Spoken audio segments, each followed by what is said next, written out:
지난주에는 야고보서 1장을 마무리했습니다. 22절 말씀이 암송 선고였는데요. 우리 한번 외워보죠. 너희는 말씀을 시작. 너희는 말씀을 행하는 자가 되고 듣기만 하여 자신을 속이는 자가 되지. 야고보서 1장 22절입니다. 말씀을 안 행하고 그저 듣기만 좋아한다는 것은 그저 못했어요, 안 했어요, 실수였어요, 이 정도가 아니라 자신을 속이는 기만의 행위가 된다는 거 예수님이 말씀하셔요. 우리가 말씀을 들었다는 것은 행할 책임이 이제 주어진다는 것입니다. 생명이 없는 자는 말씀이 안 들리거든요. 예수님하고 아무 관련이 없는 자는 이 말씀이 안 들려요. 그냥 귀로 들을 뿐 그냥 훅 날아가 버립니다. 근데 예수님께서 믿음을 주신 자는 그 말씀이 안에 딱 심겨요. 심긴다고. 그럼 이제 우리는 그 밭이 되어서 그것을 잘 키워낼 책임이 있는데 몰라요 하고 그냥 내버려 둔다면 이건 주님이 주시는 기회를 날려버리는 것이요, 받았는데 안 받았다고 거짓말하는 것이요. 그래서 우리 지난주에는 참 경건을 이루는 그 세 가지, 말에 있어서, 또 고아와 과부를 돕는 구제에 있어서, 그리고 자신을 지켜 세속에 물들지 않는 것에 있어서 그것이 실천으로 드러나야 된다는 말씀을 드렸는데, 오늘 본문 한번 보시겠어요? 10절 보셔요. 10절 2장 10절 읽어봐요. 시작. 누구든지 온 율법을 지키다가 그 하나를 범하면 모두 범한 자가 되리라. 사실 이 율법, 노무스라는 말은 말씀, 계명과 호환 가능합니다. 시편 119편을 보면 주의 말씀이, 주의 계명이, 주의 율례가 이거 다 같은 말이에요. 10절 말씀 무섭잖아요. 온 율법 지키다가 하나 범하면 모두 범한 자가 된다. 지난주 설교에 비교해보면 뭡니까? 구제는 잘했어요. 그랬는데 세속에 물들지 않고 자기를 지키는 것에 있어서는 실패했어. 딱 한 번 실패했어요. 여기 좋은 데 있으니까 한번 가보자 했는데 일생에 딱 한 번 가봤어요. 근데 10절 말씀의 근거는 뭐예요? 다 어긴 거가 된다는 거예요. 그러면 우리의 반응은 뭐예요? 이럴 거면 아예 시도조차 하지 말자. 어차피 완전한 자가 어디 있어? 다 넘어지는 건데 이럴 거면 하지 마. 그런 반응이 나올 수 있어요. 예수님은 이것보다 더 무리한 말씀을 하시죠. 형제를 향하여 라가라, 이 바보야 라고 하는 자는 이미 살인한 자라고 산상수훈에서 말씀하죠. 산상수훈은 안 믿는 자는 절대 받아들일 수 없는 말씀이에요. 산상수훈에서 예수님 뭐라 하셔요? 다른 이성을 향하여 음욕을 품는 자마다 음욕 품은 것으로 이미 간음하였다. 산에서 앉아서 말씀하시는 권위 있으신 예수님께서 그렇게 말씀하세요. 이거 난감한 거예요. 어찌하오리까? 남자만 5,000명. 당시에는 10명, 20명 낳는 시기였기 때문에 여자와 아이들까지 합하면 한 수만 명 됐겠죠. 예수님이 제자들에게 얘기하세요. 니네가 먹을 거 줘. 예수님 말씀은 자연인, 거듭나지 않은 사람은 도저히 이해할 수 없는 거예요. 도시락 하나밖에 없는데 예수님은 니네가 먹을 거 주라 그래요. 그런 거예요. 예수님이 원하시는 건 뭐예요? 도와주세요.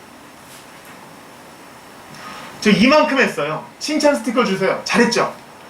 한두 번 실패했는데 이 정도면 괜찮은 거 아니에요? 예수님은 이런 반응이 아니라 제 힘으로 해보려고 하는데 안 되네요. 도와주세요. 이걸 원하시는 거예요. 바리새인들은 그게 없었어. 바리새인들은 일주일에 2번 금식했어요. 10의 1조가 아니라 2조도 했고요. 사람들 앞에서 기도의 본도 잘 보였답니다. 이 정도면 대빵 아닌가요? 이 정도면 엘리트 아닌가요? 예수님은 그런 태도를 혐오하셔요. 맞아요. 저는 음욕을 품었고 게을렀어요.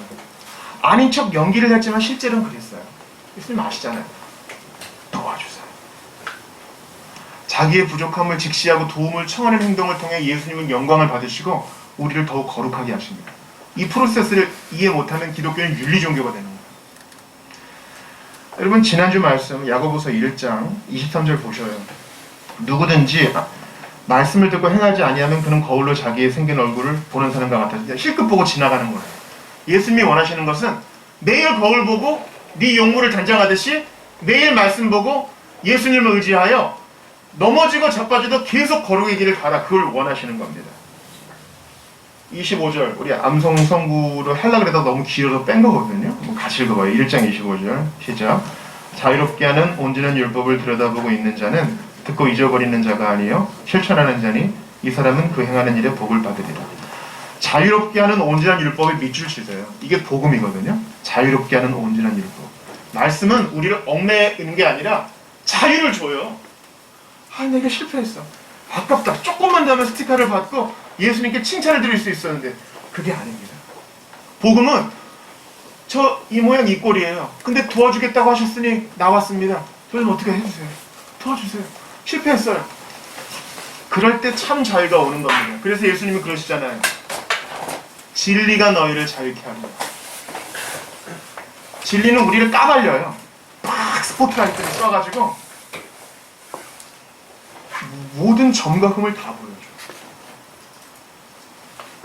그러나 동시에 예수님께서는 그 모습 그대로 나와라. 인정하고 회개하면 내가 깨끗하게 하리라 말씀하셔요. 그래서 자유가 있는 거예요. 여러분 하나님께서 천지창조를 하실 때에 첫날 뭐 만드셨어요? 첫날. 잠깐 어디서 답이 나왔어. 첫날 뭐 만드셨죠? 누가 답을 했는데?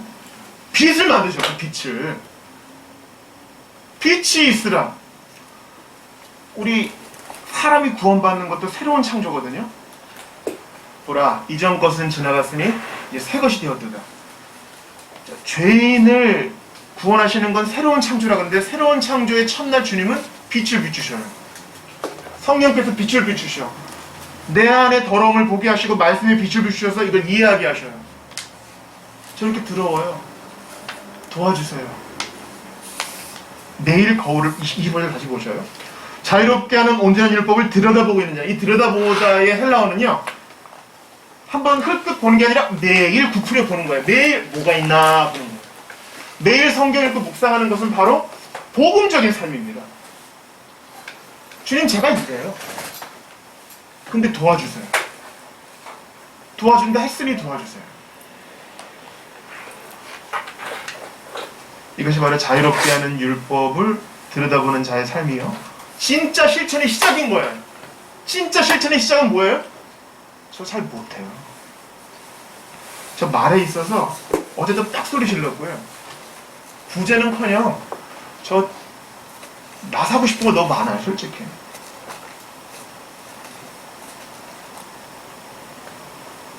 자신을 지켜 새 속에 물들지 않는 거예요. 저 세상 너무 재밌는 것 같아요. 이걸 인정하는 데에서부터 실천이 시작돼요. 제발 야고보서를 무슨 실천의 문서, 행함의 문서로만 보지 마셔요. 이것은 바울 서신과 똑같이 있다 했습니다. 주중에 성도 중 한 분이 차를 갖고 오셔서 우리 저기 사랑마루에 성남 태평동에 물품을 전달했어요. 사실 그거 받은 거거든요. 그래서 물품 전달할 때마다 저 기부자가 예수 믿다가 낙심한 분이에요. 매일 교회 와서 봉사할 만큼 열심히 있으셨는데 시험에 들어가지고 지금 뭐 성경도 안 믿고. 근데 한편에 아쉬운 마음이 있어서 봉사라도 하고 싶은 겁니다. 근데 받은 거 그냥 주는 거잖아요. 근데 무슨 마음이 있는지 아세요? 좀 아깝다. 좀 아깝다. 바로 그 순간 주님 제가 이래요 하고 나아가는 그것이 바로 실천의 시작입니다.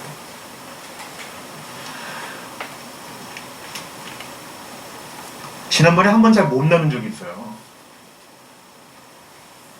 우리 모임도 많이 없어지고 또 옛날에 있었던 곳과는 좀 지리적으로 달라지니까 주중에 도움을 청하러 오시는 분들 많이 없고 어떻게 할까 하다가 그만 받은 물건들이 유통기한이 지났어. 어떻게 해요? 그런 거는 우리 남자들의 역할을 집에서 뭐예요? 유통기한 지난 거 해결하는 게 우리들 일이잖아요. 그리고 먹으니까 또 배가 아프고 아끼다 똥 되는 거예요. 우리 예수님의 말씀에 있어서 저는 잘 못해요. 실패가 있는데 도와주세요. 매일 말씀을 부풀려보고 찔림이 있는 바로 그 순간 실천하는 거예요. 바로 그 순간. 이건 저의 말이 아니에요. 마틴 로이드 존스, 제가 가장 존경하는 설교자가 일생을 정리하며 당신의 기도는 무엇입니까? 라는 질문에 대한 답입니다. 저는 참으로 기도에 부족했는데 제가 습득한 기도의 방법은 이것입니다. 그 양반 얘기예요. 성경을 보든 무슨 경건 생활을 하든 일상생활을 하든 성령께서 기도에 감동을 주실 때 그때 기도하라는 거예요. 운전을 하든 차를 타고 가든 길을 걷든 어떤 사람 생각이 나요. 주님이 우리 지체들 생각을 탁 나게 해주신다고요. 그때가 기도할 때예요. 그때 두 번 생각할 거 없어. 전화하셔요. 문자라도 보내보셔요. 잘 지내세요. 어떤 분은 그렇게 얘기하시더라고요. 제가 이렇게 도전을 하니까 친하지도 않는데 선 넘는 것 같아서 싫다는 거예요. 오늘 딱 카톡 친구의 생일이라고 떴어. 우리 이정원 성도님 음력 생일이셨죠? 음력 생일이시죠? 생일 축하합니다. 예. 근데 별로 친하지도 않은데 성령께서 주시는 마음은 그런 거 아니에요. 바로 순종하는 것입니다. 야고보서 2장에 보니까 크게 세 가지 오늘 예가 나오네요. 첫 번째는 교회 안에서 참여하는 것. 두 번째는 아브라함의 실천. 세 번째는 기생 라합의 실천. 그것이 나와 있어요.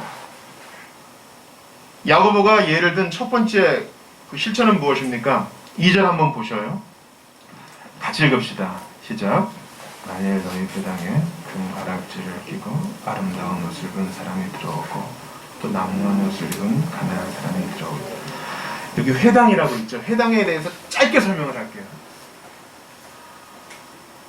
여러분, 다윗 이후에 이제 이스라엘 나라는 최고 전성기를 부과했어요. 그리고 다윗의 아들 누구죠? 솔로몬 때에는 나라가 이제 절정을 찍었습니다. 근데 솔로몬 이후에 이스라엘 나라는 북이스라엘과 남유다로 갈라지게 돼요. 그리고 이제 패망의 길로 들어섭니다. 북이스라엘, 남유다 중 어느 나라가 먼저 멸망했을까요? 북쪽이 먼저 멸망했어요. 그리고 남쪽도 멸망했죠. 그리고 북쪽 이스라엘은 혼혈 정책으로 많이 그 10개 지파의 계보가 거의 사라졌어. 남쪽 지파, 유다와 베냐민 지파는 이제 포로로 잡혀갔는데 포로로 잡혀간 곳에 보니까 예배를 하려고 보니까 뭐가 없어요? 성전이 없어요. 또 예루살렘에 있는 성전도 다 회파됐어. 다 불타버리고 바벨론 사람들이 금딱지 다 띄어가 버리고 장신구 다 띄어가 버리고 그래서 성전도 없어. 레위 사람은 좀 있으니까 어떻게 했냐면 회당을 지었어요. 조금만 주랑이 있는 집을 만들어가지고 성전이 없으니까 예물도 못 드리지 않느냐, 대제사장도 없지 않느냐. 그래서 회당을 지어가지고 거기에서 두루마리 구약 성경을 읽고 강론하고, 그래서 그 회당을 보수하는 사람을 회당장이라고, 명예직이었거든요. 신약성경에 회당장 나오죠. 예배의 형식이 포로기 이후에 바뀌었어요. 그래서 유대인이 있는 곳마다 유대인 남자가 몇 명 이상만 있으면 회당을 세울 수 있음 해가지고 로마 시대에 전역에 회당이 있었어요. 유대인들은 그렇게 빨리빨리 퍼져갔거든요. 장사 수완도 좋고 삶에 대한 지혜도 있었기 때문에. 그래서 바울이 회당을 가서 복음을 전하는 거예요. 하나님이 예비해 놓으신 거죠. 그러한 회당이 이제 포로 귀환 이후에도 있었습니다. 근데 그 회당에 의자가 보통 제일 앞줄에 긴 장의자가 있고 좌우에 장의자가 있고 나머지 이렇게 바닥에 앉았단 말이죠. 근데 어떤 사람이 들어왔는데 금가락지를 딱 끼고 좋은 옷을 입었어요. 아, 회당에 기부 좀 할 사람이구나 이렇게 생각한 거예요. 그래서 여기 앉으시라고. 좋은 자리. 회당장이나 랍비가 두루마리를 읽을 때 잘 들리는 자리. 근데 3절 보셔요. 또 중반에 있어요. 가난한 자에게 말하되 너는 거기 서 있든지 내 발등상 아래에 앉으라. 남루한 옷을 입고 온 사람한테는 뭐 가시든지 무엇이든지 우리 뭐 해당에 별 기여를 못할 것 같으니 그런 말은 안 하겠지만, 그리고 옷을 입은 거 보니까 좀 약간 좀 냄새도 나는 것 같은데 가시든지 오시든지. 실제로 저희 그 모친이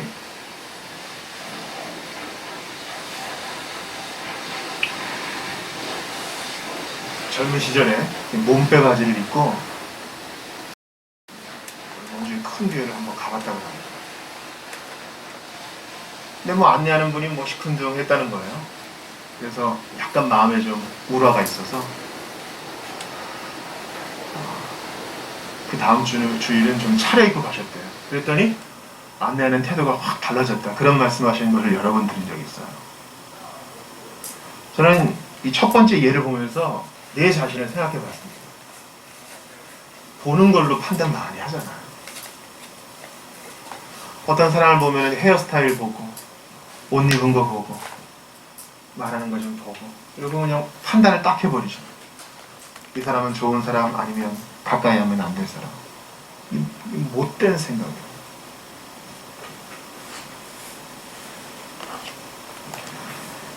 8절 여러분 같이 읽어볼까요?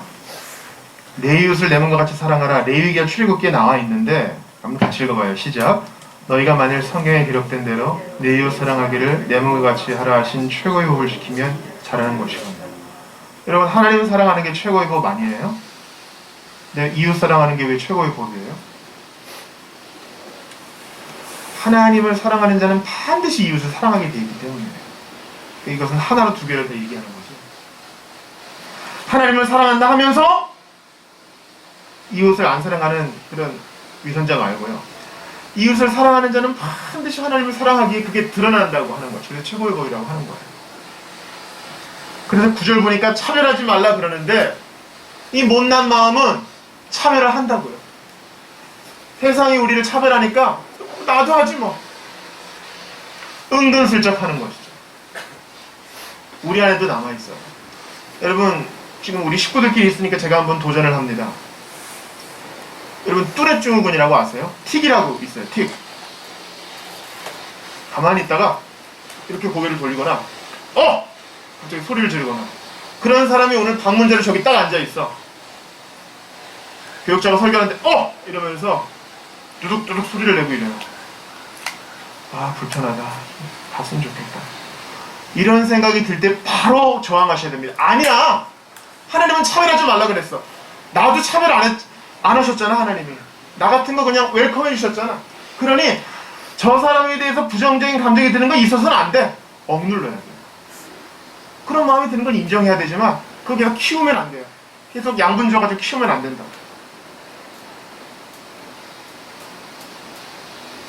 우리 중에 처음 오는 사람이 이제 오늘 방문자가 내 옆에 딱 앉았어요. 근데 뭐 예배 순서도 뭐 어떻게 하고 두리번 돼요. 그때 주보란 찬송집을 다 챙겨줄 수 있는 그런 마음. 그게 차별을 극복하는 마음입니다. 그 자연스러운 마음이 아니라 예수님이 나 같은 것을 받아주시고 포기하지 않으셨다는 마음으로 나의 자연스러운 의지에 저항하는 것. 그게 차별에 저항하는 것입니다. 9절을 한번 읽어봐요. 시작. 만일 너희가 사람을 차별하여 대하면 죄를 짓는 것이니 율법이 너희를 범법자로 정죄하리라.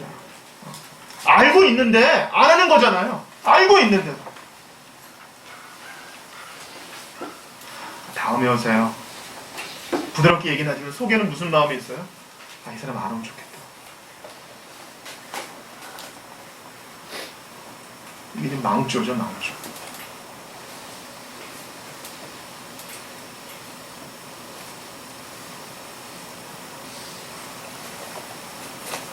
제가 한번 외부사회 갔을 때 우리 성도님이 지체들한테 막 기도 부탁 막 하신 적이 있을 거예요. 그때 이틀 집회했는데 너무 은혜로웠어요. 근데 이제 다 끝나고 나서 행사 담당자가 오더니 이번에 강사들이 많아가지고 페이가 없고 차비를 좀 준다 하더라고요. 이 못난 마음에 어떤 마음이 드냐면 다시는 오면 안 되겠다, 그런 생각이 드는 거예요. 그리고 주중에 지난주에 또 연락이 왔어요. 또 와줄 수 있냐고.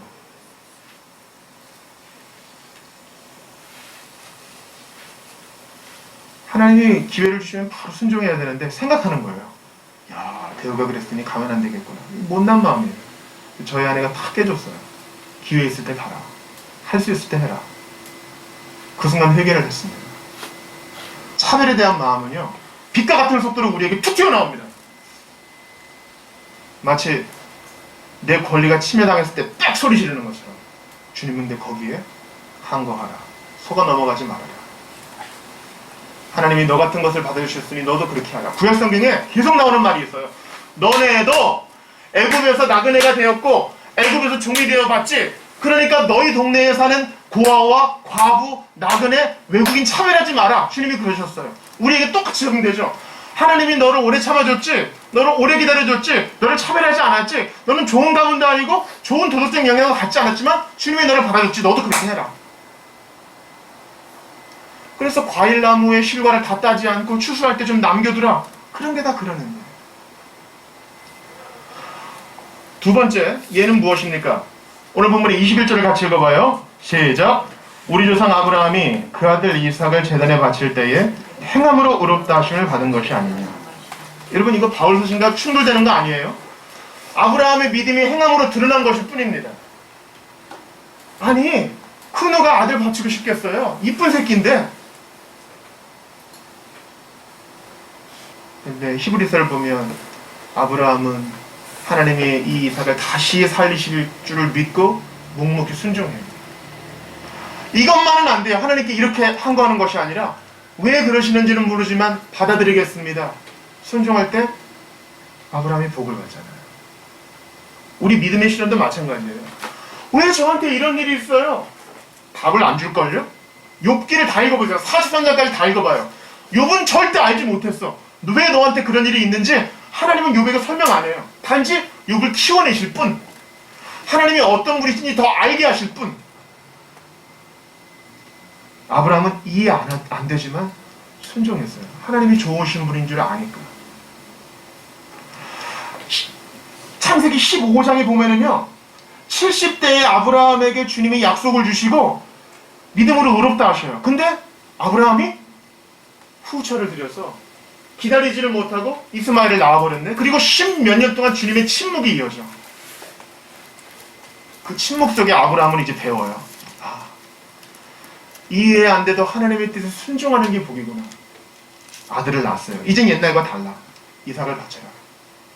이해 안 되지만 하나님은 어찌됐거나 선하신 분이기에 순종합니다. 믿음의 시련을 당하는 우리의 자세예요.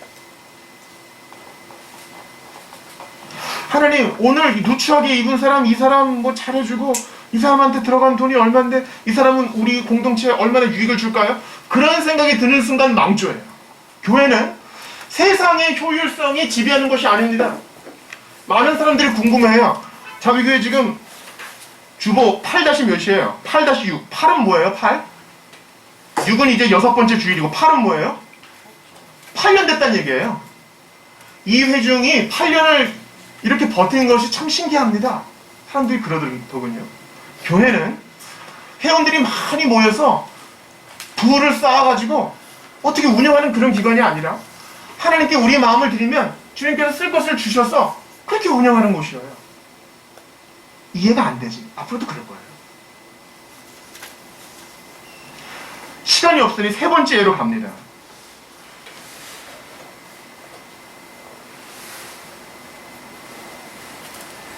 마지막 절 읽어봐요. 25절 시작.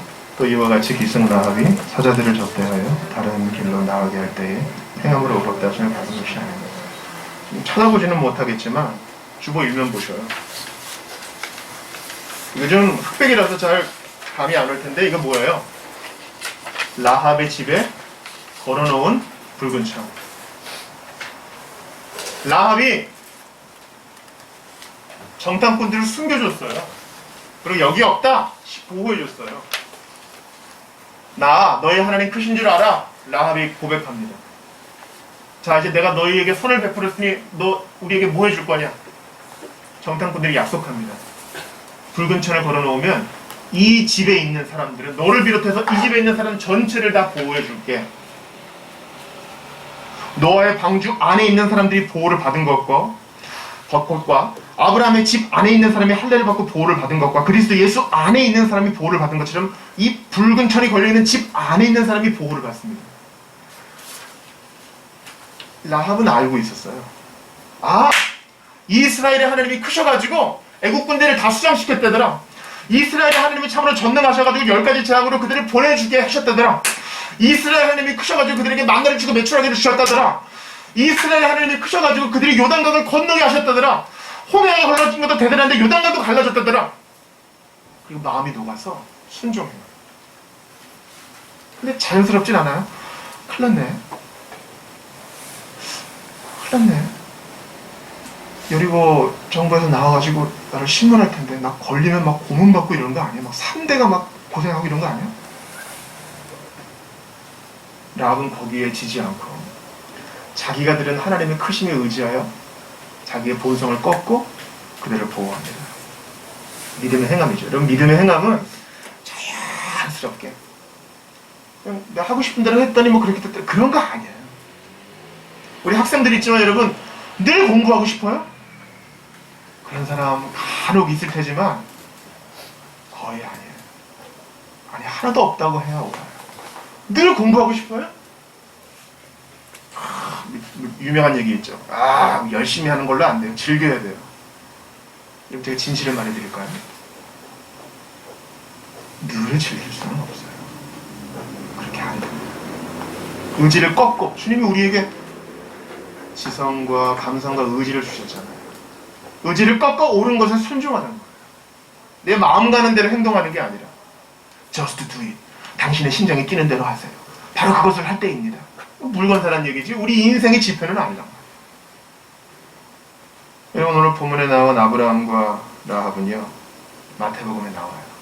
오늘 성경 한번 찾아보죠. 마태복음 1장입니다.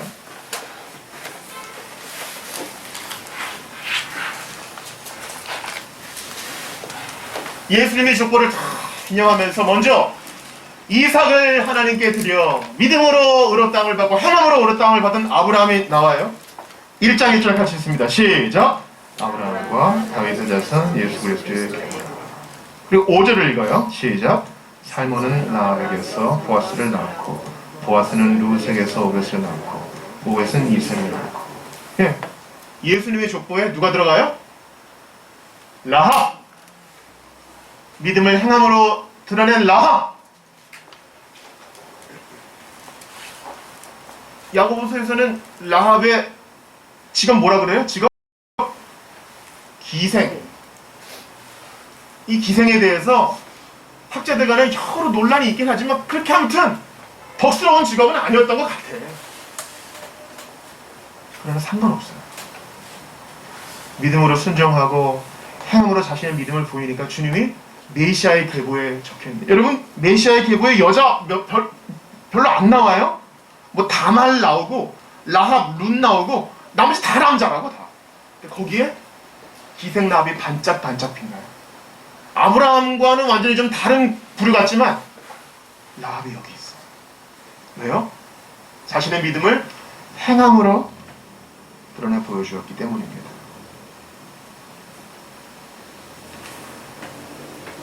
사랑하는 여러분,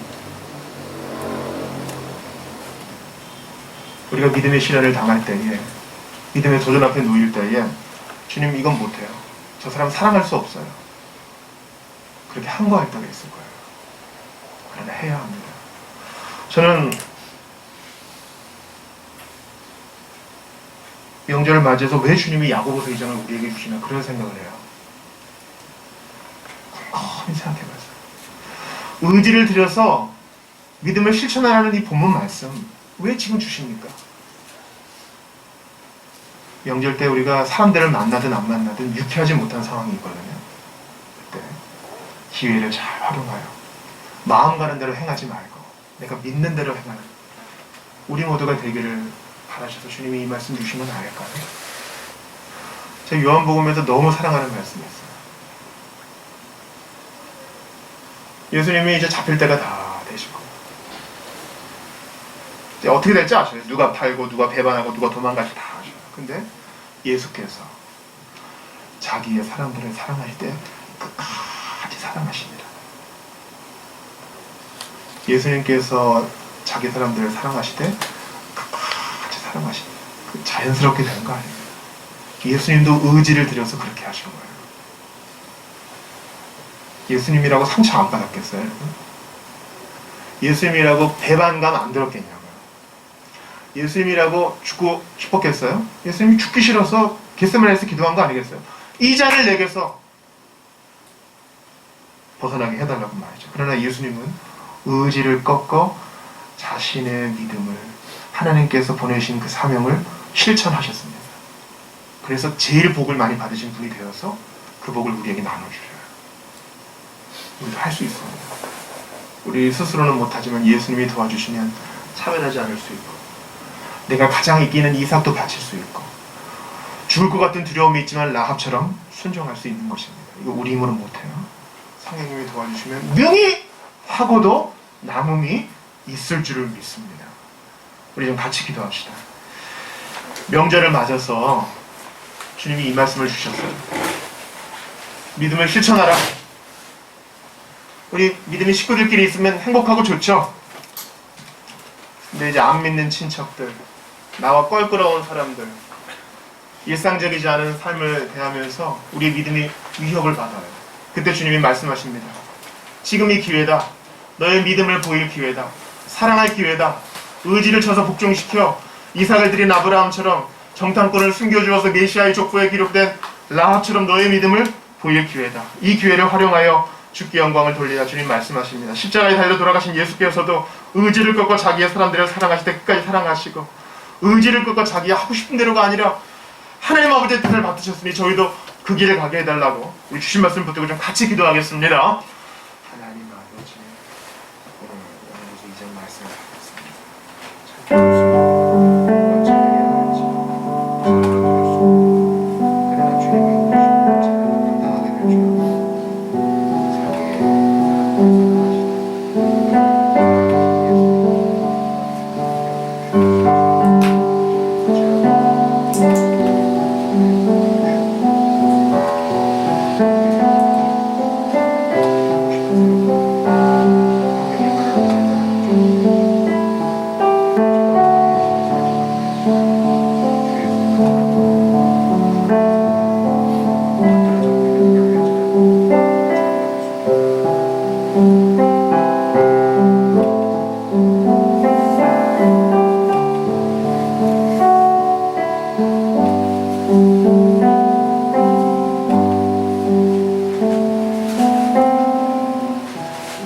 하나님 아버지, 세상은 너 하고 싶은 대로 하라. 너의 심정 뛰는 대로 하라. 우리를 종용하지만 저희는 믿음대로 살기 원합니다. 십자가에 달려 죽으시고 부활하신 예수님의 뒤를 따르기를 원합니다. 그 잔을 기꺼이 받으시고 의지를 꺾고 순종하신 예수님, 자기의 사람들을 사랑하실 때 끝까지 사랑하신 예수님, 저희도 그리할 수 있도록 도와주옵소서. 차별하고자 할 때 의지를 꺾고 사랑하게 하시고 나의 이삭 바치지 않고 끝까지 품고 싶어도 주님께 내어 맡기는 실천이 있게 하시고 죽을 것 같은 두려움이 있을지라도 기생 라합처럼 믿음으로 순종하게 하시옵소서. 그때 복을 주실 줄 믿사오니 저희가 성숙하게 하시옵소서. 자라가게 하시옵소서. 우리의 못함을 인정하며 예수님을 의지하게 하여 주옵소서. 그때 주께서 실제적인 힘을 공급하실 줄 믿사오니 이 명절에 야고보서 2장 말씀을 주신 데는 의미가 있는 줄 압니다. 연약한 저희를 도우사 이 명절 기간에도 일상적이지 않은 시간 가운데서도 영광을 받아 주시옵소서. 우리 어린이 청소년들과 청년과 장년들을 주의 손에 맡겨드리옵고 주 예수님 이름으로 기도하옵나이다. 아멘.